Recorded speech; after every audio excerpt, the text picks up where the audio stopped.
Hello, good morning friends. उम्मीद है आप सभी बहुत अच्छे होंगे। मैं भी बहुत अच्छा हूं। और मेरे प्यारे दोस्तों, मैंने आपको जो है 1773 का जो रेगुलेटिंग एक्ट है 1773 के रेगुलेटिंग एक्ट से लेकर के मेरे प्यारे बच्चे कहां तक, संविधान सभा के गठन तक, संविधान सभा का गठन, यहां तक मैंने आपको पढ़ा दिया है। अब इन्हीं टॉपिक पे मैं आपसे आज क्वेश्चन प्रैक्टिस करवाऊंगा और इसका एक पार्ट मैंने पीछे यानी 1 से लेकर के 10 तक क्वेश्चन सॉल्व करवा दिया है। वो वीडियो आप जाके देखिएगा। आप एसएससी, बैंक, रेलवे, पुलिस, दरोगा, लेखपाल, किसी भी एग्जाम को आप देते हैं, निश्चित रूप से ये क्वेश्चन आपके बहुत ही काम में आने वाले हैं। तो आप यहां ध्यान से देखिए।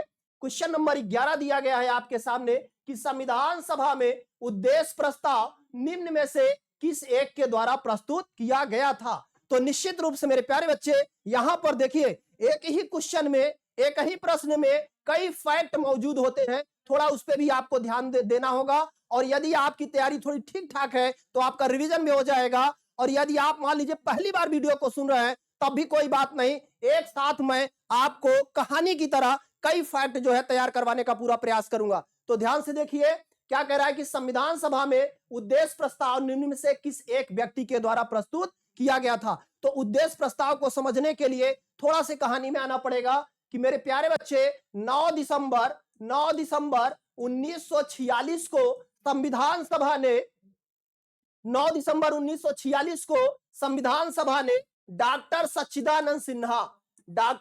सच्चिदानंद सिन्हा को अस्थायी अध्यक्ष बना दिया। सीनियरिटी के आधार पर, वरिष्ठता के आधार पर डॉक्टर सच्चिदानंद सिन्हा को 9 दिसंबर 1946 को संविधान सभा का अस्थायी अध्यक्ष बनाया गया। ठीक उसके 2 दिन बाद यानी 11 दिसंबर 1946 को डॉक्टर राजेंद्र प्रसाद को अस्थायी अध्यक्ष बना दिया गया संविधान सभा के। 9 दिसंबर को डॉक्टर सच्चिदानंद सिन्हा को, 11 दिसंबर को डॉक्टर राजेंद्र प्रसाद को अस्थायी अध्यक्ष बना दिया गया। ठीक उसके 2 दिन बाद यानी 13 दिसंबर को जवाहरलाल नेहरू ने 13 दिसंबर को माय डियर 13 दिसंबर 1946 यानी 13 दिसंबर 1946 को पंडित जवाहरलाल नेहरू ने संविधान सभा में उद्देश्य प्रस्ताव प्रस्तुत किया था। तो देखिए यहां पे कई तरह के फैक्ट बन रहे हैं, इन सबको ध्यान दीजिएगा, लेकिन मूल फैक्ट पे भी ध्यान देना जरूरी है कि उद्देश्य प्रस्ताव पंडित जवाहरलाल नेहरू ने संविधान सभा में प्रस्तुत किया था। किस तारीख को? 13 दिसंबर 1946 को। और ये वही उद्देश्य प्रस्ताव है जिससे हमारी प्रस्तावना तैयार हुई है। Next question.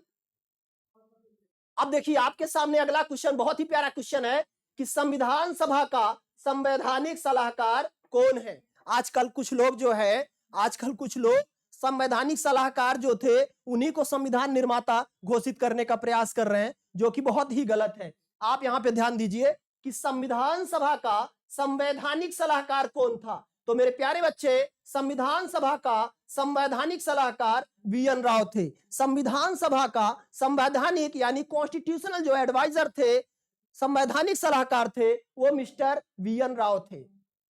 Next question, 13 number question कह रहा है कि राष्ट्रपति की अध्यादेश निर्गत करने की शक्ति प्रेरित है। भारतीय संविधान में आज के समय में अगर आप देखें तो राष्ट्रपति अनुच्छेद यानी आर्टिकल 1, 2, 3 के तहत अध्यादेश जारी करता है। किस आर्टिकल के तहत? 1, 2, 3 के तहत। लेकिन यहां कुछ और पूछ रहा है, कह रहा है ये अध्यादेश जारी करने की जो है उसकी वो शक्ति कहां से प्रेरित है। तो मेरे प्यारे बच्चे, ये है भारत सरकार अधिनियम 1935 के द्वारा। भारत सरकार अधिनियम 1935 के द्वारा क्या राष्ट्रपति की अध्यादेश जारी करने की शक्ति प्रेरित है। कहां से? भारत सरकार अधिनियम 1935 के द्वारा। अगला क्वेश्चन देखते हैं। अब देखिए 14 नंबर में क्या कह रहा है, केंद्र में द्वैध शासन किस अधिनियम के अंतर्गत स्थापित किया गया था। केंद्र में द्वैध शासन किस अधिनियम के अंतर्गत स्थापित किया गया था। बहुत बार एग्जाम में क्वेश्चन पूछा गया है। तो मेरे प्यारे बच्चे, इसका जो सही ऑप्शन है, यहां पे आपके सामने 4 ऑप्शन है। मैं सही ऑप्शन पे बात करूं तो वो है भारत सरकार अधिनियम 1935 के द्वारा केंद्र में द्वैध शासन लाया गया और प्रांतों से द्वैध शासन हटा लिया गया। यहां पे दो फैक्ट बनेंगे। प्रांतों से माय डियर, प्रांतों से द्वैध शासन जो है इसी अधिनियम के द्वारा प्रांतों से हटा लिए गए, यानी प्रांतों को स्वतंत्रता दे दी गई। और यही स्वतंत्रता के चलते प्रांतों में 1937 में प्रांतीय चुनाव कराए जाते हैं। इसी एक्ट की बलिहारी है कि 1937 में जो प्रांतीय चुनाव हुए वो इसलिए हुए क्योंकि भारत सरकार अधिनियम 1935 के द्वारा प्रांतों में द्वैध शासन खत्म कर दिया गया, लेकिन इसी एक्ट के माध्यम से केंद्र में मेरे प्यारे बच्चे द्वैध शासन लागू कर दिया गया। तो इस क्वेश्चन का सही जवाब है भारत सरकार अधिनियम 1935 के द्वारा। नेक्स्ट क्वेश्चन देखते हैं 15 नंबर। कैबिनेट मिशन योजना के अंतर्गत संविधान निर्मात्री सभा में प्रत्येक प्रांत को आवंटित सदस्य संख्या निर्धारित करने के लिए एक प्रतिनिधि कितनी संख्या के अनुपात में था? यानी प्रांतों से संविधान सभा में एक व्यक्ति को लाना है, एक प्रतिनिधि को लाना है, तो निश्चित रूप से आपका जो जवाब होना चाहिए वो कितनी संख्या पे पूछ रहा, कितनी संख्या में एक प्रतिनिधि का चुनाव हुआ? तो my dear, no doubt 10 lakh लोगों पर एक प्रतिनिधि जो है वो संविधान सभा में चुन करके लाया गया। एक प्रतिनिधि संविधान सभा में चुन करके लाया गया अप्रत्यक्ष सिस्टम के द्वारा। नेक्स्ट, यहां पर क्वेश्चन नंबर 16 देखिए। भारत की स्वतंत्रता के समय इंग्लैंड में किस पार्टी की सरकार थी? तो माय डियर, भारत की स्वतंत्रता के समय इंग्लैंड में लेबर पार्टी की सरकार थी। किसकी? लेबर पार्टी की सरकार थी। और इसके प्रधानमंत्री थे, दूसरे फैक्ट पे ध्यान दीजिए, इसके प्रधानमंत्री थे क्लीमेंट एटली। क्लीमेंट एटली लेबर पार्टी की सरकार थी और क्लीमेंट एटली जो है वो प्रधानमंत्री थे। नेक्स्ट क्वेश्चन पे ध्यान दीजिए। अगला क्वेश्चन है माय डियर कि जनगण मन को किस वर्ष भारत के राष्ट्रगान के रूप में अपनाया गया? ये वही रविन्द्रनाथ टैगोर, यानी बांग्ला भाषा में रविन्द्रनाथ टैगोर ने जो है जनगण मन को लिखा था और 1911 में कलकत्ता अधिवेशन में, कांग्रेस के कलकत्ता अधिवेशन में पहली बार गाया गया था। कहां? कलकत्ता अधिवेशन में। किसका अधिवेशन था? कांग्रेस का था। तो लेकिन पूछ क्या रहा है? कह रहा है कि जनगण मन को किस वर्ष भारत के राष्ट्रगान के रूप में अपनाया गया? तो नो डाउट माय डियर, वो इसमें से जो ऑप्शन होगा वो है 1950। 1950 यानी 24 जनवरी 1950 को अंतिम बैठक हुई माय डियर। और इसी 24 जनवरी को ही जनगण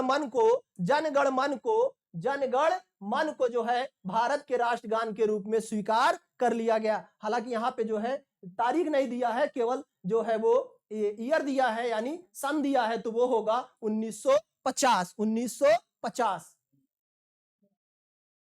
नेक्स्ट क्वेश्चन देखिए 18 नंबर। क्या कह रहा है कि 1937 के चुनाव के पश्चात मुस्लिम लीग ने किस प्रांत में अपनी सरकार बनाई थी? बहुत ही इंटरेस्टिंग क्वेश्चन है, बहुत ही प्यारा क्वेश्चन है। क्या कह रहा है कि 1937 के पश्चात मुस्लिम लीग ने किस प्रांत में अपनी सरकार बनाई थी? तो 1937 के चुनाव के बाद 6 प्रांतों में तो कांग्रेस ने सरकार बनाई थी, 5 प्रांतों में उसको पूर्ण बहुमत मिला था, लेकिन उसने जो सरकार बनाई थी वो 6 प्रांतों में बनाई थी। 2 फैक्ट आपके लिए। और तीसरा क्या कह रहा है कि 1937 के पश्चात मुस्लिम लीग ने किस प्रांत में अपनी सरकार बनाई थी? तो मुस्लिम लीग ने my dear no doubt Bengal में अपनी सरकार बनाई थी। और एक बात यहां जानना और भी जरूरी है आपके लिए कि जो इन्होंने बंगाल में सरकार बनाई थी वो कृषक प्रजा पार्टी के साथ मिलकर बनाई थी। कृषक प्रजा पार्टी के साथ मिल करके इन्होंने सरकार बनाई थी। थोड़ा एडवांस बातें आपको समझनी पड़ेंगी और आपको एडवांस होना पड़ेगा, क्योंकि आज के समय में कंपटीशन बहुत हाई लेवल में है, तो इसलिए बहुत ही ध्यान से आपको चीजों को समझना है। और मैं पूरा प्रयास करूंगा कि एक भी पॉलिटी और कॉन्स्टिट्यूशन से एक भी क्वेश्चन आपका मिस नहीं होना चाहिए, पूरा वादा है। तो आगे देखिए आप क्वेश्चन नंबर 19 क्या कह रहा है कि भारतीय संविधान को 26 नवंबर 1949 को किसके द्वारा अधिनियमित किया गया था?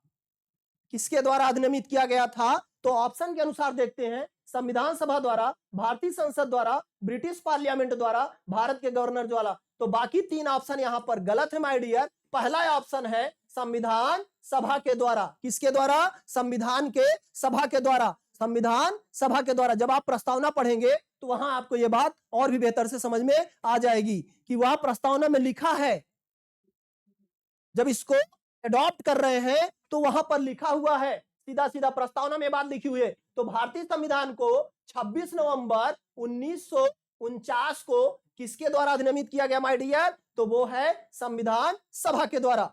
अगला क्वेश्चन देखते हैं। नेक्स्ट क्वेश्चन है 20 नंबर। क्या कह रहा है? निम्नलिखित में से किसी एक अधिनियम के द्वारा भारत में संघीय न्यायालय की स्थापना की गई थी। निम्नलिखित में से किस एक अधिनियम के द्वारा भारत में संघीय न्यायालय की स्थापना की गई थी? भारत में जो संघीय न्यायालय बना माय डियर, नो डाउट वो भारत शासन अधिनियम 1935 के द्वारा अस्तित्व में आया था। भारत शासन अधिनियम 1935 के द्वारा संघीय न्यायालय की स्थापना की गई थी। बहुत ही प्यारा क्वेश्चन है माय डियर। Next question 21। क्या कह रहा है कि किस एक्ट के द्वारा कोलकाता में एक सुप्रीम कोर्ट की स्थापना की गई थी? तो माय डियर यहां पर देखिए 4 ऑप्शन है आपके पास। 1784 का पीट्स इंडिया एक्ट, 1773 का रेगुलेटिंग एक्ट, भारत सरकार अधिनियम 1919, इनमें से कोई नहीं। इसमें से माय डियर जो बी है वो आपका सही ऑप्शन है। 1773 के रेगुलेटिंग एक्ट के द्वारा कलकत्ता में एक सुप्रीम कोर्ट बनाया गया था। लेकिन एक्ट पूछेगा तो 1773 बताना है, और पूछेगा कब स्थापित किया गया था माय डियर, तो 1774 में। 1774 में इसको स्थापित किया गया था। लेकिन एक्ट पूछे तो वो है 1773 का रेगुलेटिंग एक्ट।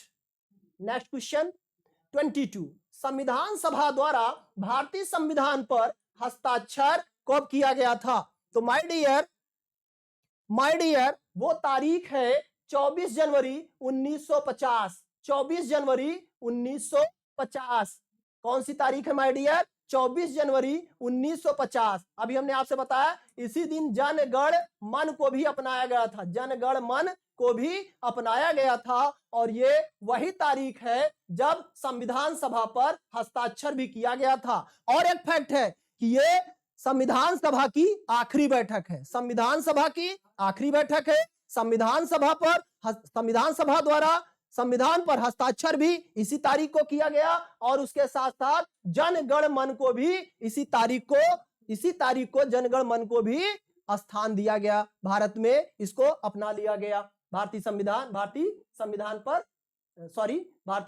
सभा द्वारा, संविधान सभा के द्वारा 24 जनवरी 1950 को भारतीय संविधान पर हस्ताक्षर किया गया था। तो यहां से 2-3 फैक्ट बन रहा है। क्या क्या? कि 24 जनवरी 1950 को क्या हुआ था? एक तो अंतिम बैठक हुई, संविधान सभा की अंतिम बैठक हुई, संविधान सभा की अंतिम बैठक हुई, और इसी अंतिम बैठक में जनगण मन को जो है हमारे राष्ट्रगान के रूप में अपना लिया गया, और इसी 24 जनवरी 1950 को अंतिम बैठक पर संविधान सभा द्वारा संविधान पर हस्ताक्षर भी किया गया था। नेक्स्ट क्वेश्चन मेरे प्यारे बच्चे देखिए यहां पर 23 क्या कह रहा है माय डियर? कि क्रिप्स मिशन को उत्तर दिनांकित चेक किसने कहा था? कभी कभी इसको इंग्लिश में दे देता है post dated cheque. Post dated cheque कह दे, और चाहे उत्तर दिनांकित चेक कह दे। माय डियर यहां पे देखिए किसको कहा गया? क्रिप्स मिशन को। फैक्ट नंबर 1 क्या कहा गया? उत्तर दिनांकित चेक कहा गया। फैक्ट नंबर 2 किसने कहा? महात्मा गांधी ने माय डियर। फैक्ट नंबर 3, और इंग्लिश में इसको क्या कहते हैं? Post dated cheque. तो कैसे एक क्वेश्चन में ही 3-3, 4-4 फैक्ट है? तो आपका नजरिया इस तरह का बनना चाहिए कि एक ही क्वेश्चन को घुमा फिरा करके वो पूछते हैं तो आपका जवाब बिल्कुल सही होना चाहिए, क्योंकि आप मनोज सर से पढ़ रहे हैं तो बेखौफ रहिए, एकदम बढ़िया तैयारी होने जा रही है आपकी। अगला क्वेश्चन देखिए आप, क्वेश्चन नंबर 24 क्या कह रहा है? कि संविधान के प्रारूप समिति के सदस्य डीपी खेतान की मृत्यु के बाद किसे उसका सदस्य बनाया गया था? तो 2 लोगों को बाद में जोड़ा गया था। 2 लोगों को जोड़ा गया था। दोनों पे मैंने एक पासवर्ड बनाया है। क्या? जब डीपी खेतान पूछे तो डीपी की जगह टीटी कर लीजिएगा, डीपी की जगह टीटी कर लीजिए, यानी डीपी की जगह, डीपी खेतान की जगह TT Krishnamachari, option number C. DP Khetan की जगह पर टीटी कृष्णामाचारी को प्रारूप समिति में जोड़ा गया था माय डियर, ठीक है। और बीएल मित्र की जगह पर एन माधव राव को जोड़ा गया था। तो मित्र से माधव, मित्र से माधव याद रखिएगा, बीएल मित्र की जगह माधव राव, और डीपी खेतान की जगह पर टीटी कृष्णामाचारी को। तो डीपी से आप टीटी याद रखिएगा और मित्र से माधव याद रखिएगा, आपकी समस्या हल हो जाएगी। नेक्स्ट क्वेश्चन, क्वेश्चन नंबर 25 क्या कहता है माय डियर, मूल भारतीय संविधान में कुल कितने अनुच्छेद, अनुसूचियां एवं भाग थे। वाह, बहुत सारी बातें इसमें पूछ रहा है। क्या कि जो मूल संविधान था, आज तो बहुत सारे अमेंडमेंट हो गए उसमें, लेकिन जो भारत का मूल संविधान था उसमें कितने अनुच्छेद थे माय डियर, तो कितने थे 395। कितनी अनुसूचियां थी माय डियर, तो 8 अनुसूचियां थी। वर्तमान में कितना है, 12 अनुसूचियां हैं। और अनुसूचियों पर मैंने जो है ट्रिक भी बनाई है, आप जाकर उसका वीडियो देख लीजिएगा, आपको याद करने की जरूरत नहीं पड़ेगी। तो मूल संविधान में 8 अनुसूचियां थी, वर्तमान में कितनी है, 12 हैं। मूल संविधान में अनुच्छेद कितने थे माय डियर, 395। और भाग कितने थे, तो 22 भाग थे। कितने भाग थे, 22 भाग थे। तो ये पहला ऑप्शन सही है, 395 अनुच्छेद, 8 अनुसूचियां और 22 भाग, पहला ऑप्शन सही है माय डियर। नेक्स्ट क्वेश्चन, इसमें देखो मेरे प्यारे बच्चे क्या कह रहा है, इनमें से कौन एक भारतीय संविधान सभा में उत्तर प्रदेश से नहीं थी। देखिए यहां पर 4 जो है, 4 महिलाओं का नाम दिया है और आपसे पूछ रहा है कि इनमें से कौन एक ऐसा है जो उत्तर प्रदेश से नहीं है। तो मैं आपको बता दूं, इसमें हंसा मेहता माय डियर, ये उत्तर प्रदेश से नहीं थी, बल्कि ये जो है बंबई से थी। कहां से आई थी संविधान सभा में, तो बंबई से आई थी महाराज, बंबई से आई थी। यानी बंबई में भी प्रेसिडेंसी थी, बंबई प्रेसिडेंसी, कोलकाता प्रेसिडेंसी और मद्रास प्रेसिडेंसी। तो हंसा मेहता को लाया गया था बंबई प्रेसिडेंसी। बाकी ये जो तीनों नाम है माय डियर, सुचेता कृपलानी, कमला चौधरी, कमला चौधरी और विजय लक्ष्मी पंडित, ये तीनों लोग उत्तर प्रदेश, तब उस समय उत्तर प्रदेश को, उस समय ब्रिटिश शासन में उत्तर प्रदेश को संयुक्त प्रांत के नाम से जाना जाता था। किस नाम से, संयुक्त प्रांत के नाम से जाना जाता था। नेक्स्ट क्वेश्चन देखो 27, पहली बार मुस्लिम समुदाय के लिए पृथक प्रतिनिधित्व का उपबंध कब किया गया। तो my dear, no doubt Morley Minto सुधार अधिनियम, इसी को फूट डालो वाला भी कहा जाता है, फूट डालो अधिनियम भी कहा जाता है। किसको, मार्ले मिंटो को। मार्ले मिंटो सुधार अधिनियम 1909 के द्वारा मुस्लिम समुदाय के लिए पृथक प्रतिनिधित्व का उपबंध किया गया था। नेक्स्ट क्वेश्चन मेरे प्यारे बच्चे 28 में क्या कह रहा है कि किस अधिनियम के द्वारा भारत के गवर्नर जनरल का नाम बदलकर वायसराय कर दिया। बहुत ही पॉपुलर क्वेश्चन है, बहुत इंपॉर्टेंट क्वेश्चन है कि कौन सा ऐसा अधिनियम है। तो आपको मैं बताऊं इसकी भूमिका थोड़ी सी, कि जब 1857 का विद्रोह हुआ भारत में, 1857 का विद्रोह हुआ, तो फिर 1858 का एक्ट लॉन्च हो गया। कहां से, सीधा लंदन से चला आया भारत। कहां से, लंदन से भारत आ गया 1858 का, क्या 1858 का अधिनियम। और इसमें बहुत सारी घटनाएं घटी थी, तो मैं बहुत सारी बातें नहीं करूंगा, आपसे फैक्ट पे 2-3 फैक्ट जो बहुत महत्वपूर्ण है उस पे बात करूंगा।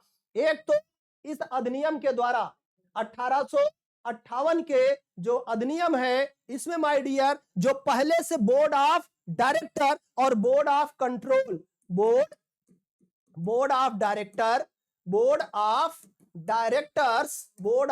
डायरेक्टर्स और my dear board of control जो पहले से बना हुआ था, बोर्ड ऑफ कंट्रोल, ये तो पीट्स में बना था। बोर्ड ऑफ कंट्रोल ये पीट्स में बना था, पीट्स इंडिया एक्ट में बनाया गया था। और बोर्ड ऑफ कंट्रोल ये पहले से मौजूद थे, लेकिन 1858 का जो अधिनियम आता है माय डियर, तो इन दोनों को यहां पर समाप्त कर दिया गया। ये फैक्ट तुम्हारे लिए बहुत जरूरी है। और दूसरा जो क्वेश्चन पूछ रहा है कि भारत के गवर्नर जनरल को वायसराय नाम दे दिया गया, तो वो भी है 1858 के अधिनियम के द्वारा, जब महारानी विक्टोरिया ने भारत का शासन अपने हाथ में ले लिया, तब जो 1858 का एक्ट आया वहां से, उसके द्वारा जो गवर्नर जनरल था माय डियर, गवर्नर जनरल था, उसी को वायसराय कह दिया गया। उसी का नाम बदल के क्या कर दिया गया? Viceroy. Very good. Next question देखिए। अगला क्वेश्चन क्या है माय डियर, कि इनमें से कौन एक संविधान सभा का सदस्य नहीं था? बहुत ही प्यारा क्वेश्चन है। अब आपने संविधान सभा में तो बहुत सारे लोग थे, लेकिन दो ऐसे महत्वपूर्ण व्यक्ति थे भारत की राजनीति में जो संविधान सभा में नहीं थे, लेकिन भारतीय राजनीति में उनकी प्रासंगिकता बहुत समय तक बनी रही। तो फिलहाल मैं इस पे बात करूंगा कि मोहम्मद सादुल्लाह, पुरुषोत्तम दास टंडन, सच्चिदानंद सिन्हा और महात्मा गांधी।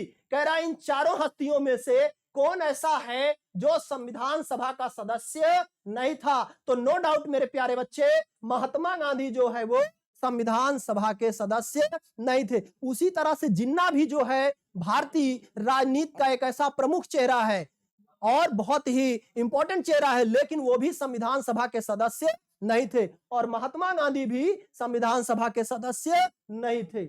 नेक्स्ट क्वेश्चन, आखिरी क्वेश्चन है माय डियर। देखिए क्या कह रहा है कि भारत में किस तिथि को विधि दिवस के रूप में मनाया जाता है? तो नो डाउट माय डियर, 26 नवंबर 1949, 26 नवंबर 1949 को जो है माय डियर वो विधि दिवस के रूप में मनाया जाता है। और इसी दिन लगभग 16 जो आर्टिकल हैं इसी दिन लॉन्च कर दिए गए थे। 5, 6, 7, 8, 9, 300, 324, 60 और 324, 324, 366, 366, 367, 380, 388, 388, 388, 391, 392, 393, 394, ये सारे आर्टिकल आप एकदम मुंह जबानी रट मारो एकदम से। किसी भी समय इस पे क्वेश्चन पूछा जा सकता है, घुमा फिरा के क्वेश्चन पूछा जा सकता है। तो ये लगभग 16 आर्टिकल ऐसे थे माय डियर कि 26 नवंबर को जो बैठक हुई थी, 26 नवंबर 1949 को जो बैठक हुई, उसी दिन माय डियर ये 16 आर्टिकल लॉन्च हुए थे, और उसी को जो है विधि दिवस के रूप में भी मनाया जाता है। और इसी दिन माय डियर एक फैक्ट और यहां निकल रहा है, बहुत ही प्यारा फैक्ट है। क्या? इसी दिन संविधान को एडॉप्ट भी किया गया था। आत्मार्पित और अधिनियमित आपने सुना होगा, तो इसी दिन भारतीय संविधान को एडॉप्ट किया गया था। इसी दिन को माय डियर विधि दिवस के रूप में मनाया जाता है, और इसी दिन माय डियर ये जो 16 आर्टिकल आपके सामने मैंने दिया है इनको भी लॉन्च किया गया था। तो निश्चित रूप से आज के फैक्ट आपको बहुत पसंद आए होंगे। उम्मीद करता हूं कि आपके वनडे एग्जाम के लिए और तमाम परीक्षाओं के लिए यहां से आपके लिए बहुत ही जरूरी चीजें मुहैया हो पाएंगी। इसी के साथ आज काफी है इतना, फिर मिलते हैं। Thank you.